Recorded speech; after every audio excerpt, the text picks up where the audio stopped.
So, shocker of shockers, I spent like several hours editing this video and about my trip to DC and how weird it was that the air traffic controllers and the TSA weren't getting paid and how frazzled they were, both on Tuesday when they missed their first paycheck, the air traffic controllers, and on Wednesday when I was also flying back from DC to Oklahoma City, and it was definitely noticeable, and I was actually a little bit shocked that we were able to travel.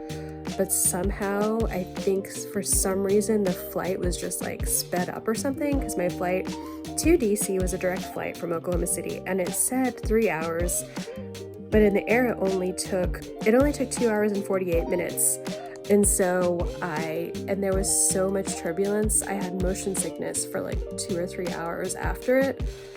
But I was like, hey, I'm in DC at a time when the government shut down. But then as I got to DC, I was like, I wonder how all the lawmakers that are trying to escape DC, because the House has been on a break for like 5 weeks, and they've just been flying to and from their districts. But today, just now, as I was editing this video, and I'm gonna put the video, what I can put of the video is somewhat tricky to film in national parks, so I just didn't show any of the footage of the national park. But apparently John Thune is stranded in DC right now because he cannot catch a flight back.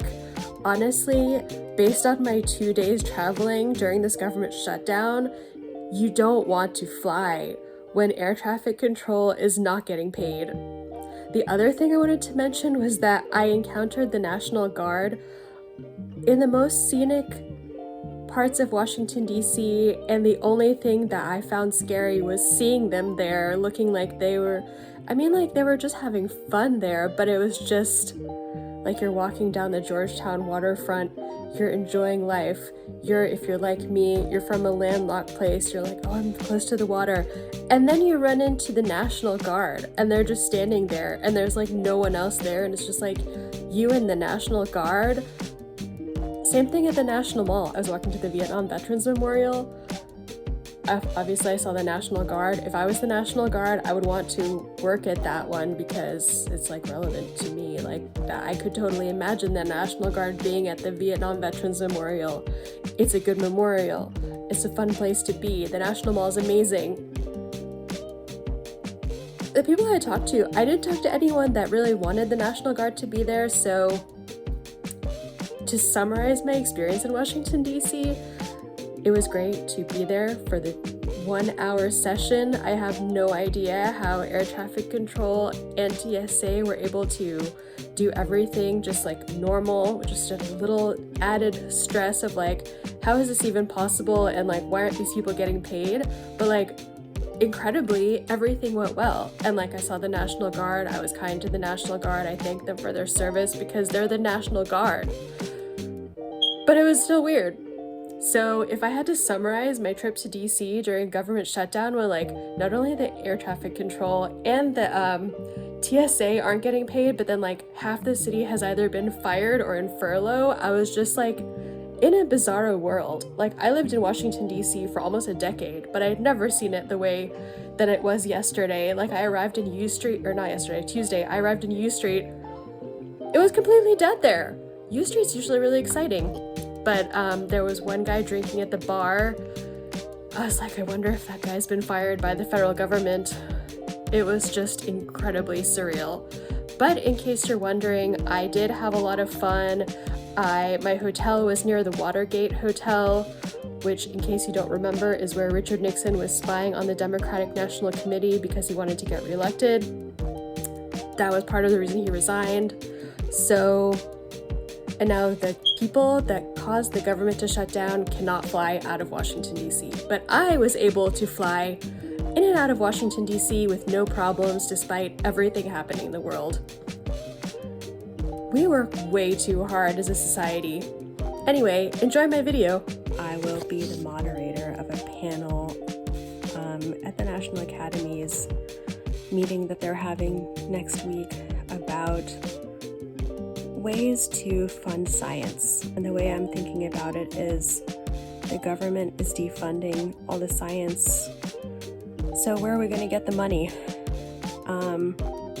It's like a 2-day event, but the way my schedule is and the way my travel is, I'm only going to be in Washington, D.C. for 36 hours, and the National Guard is there, and there's all this different law enforcement activities happening, so I had planned to, I made a playlist of Taylor Swift songs I wanted to listen to as I walked around the National Mall, but we'll see if that's even possible. But my goal is to take you with me as much as possible to enjoy 36 hours in Washington, D.C. as much as possible.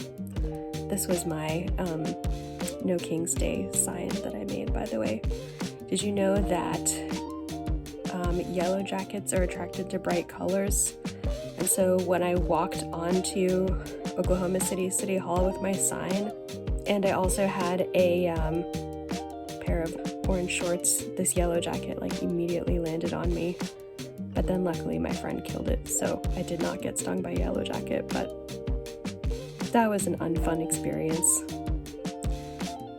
But that's okay. Go Yellow Jackets. Georgia Tech. Yellow Jackets. That's how I reframed it in my mind. Anyway, let's see what happens on my trip to Washington, D.C. I really have no idea what's going to happen and how much of my thing will even be possible, since government workers are not getting paid, so the TSA isn't getting paid, and neither is anyone in Washington, and there's also mass layoffs, so it'll be interesting to see what's even happening there. So I just woke up and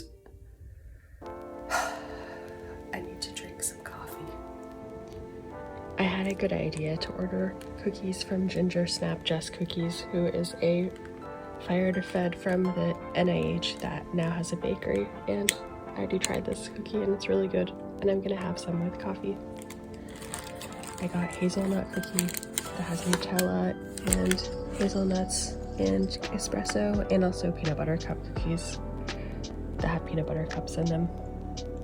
Nom nom. Last night I got Ethiopian food at U Street, and it was really fun. And I even had leftovers. So I was rushing around all of yesterday. I decided to go buy some makeup before my flight, so I settled on this Hello Kitty palette that was only $10. Is it just me, or has makeup gotten really expensive? This was only $10, but like blush, I saw some L'Oreal blush for $20, which was kind of insane.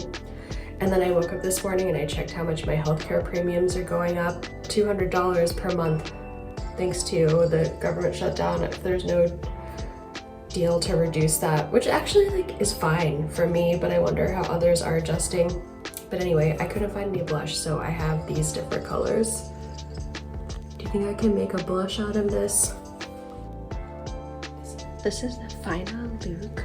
The blazer is from Ann Taylor Loft. The shirt is from Kohl's.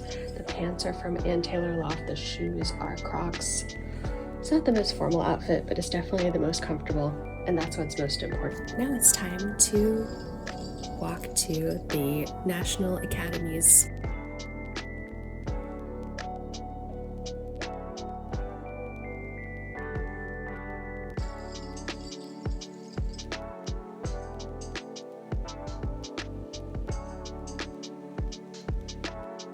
It's the next day, and I'm really excited that I was invited to be the moderator of that panel.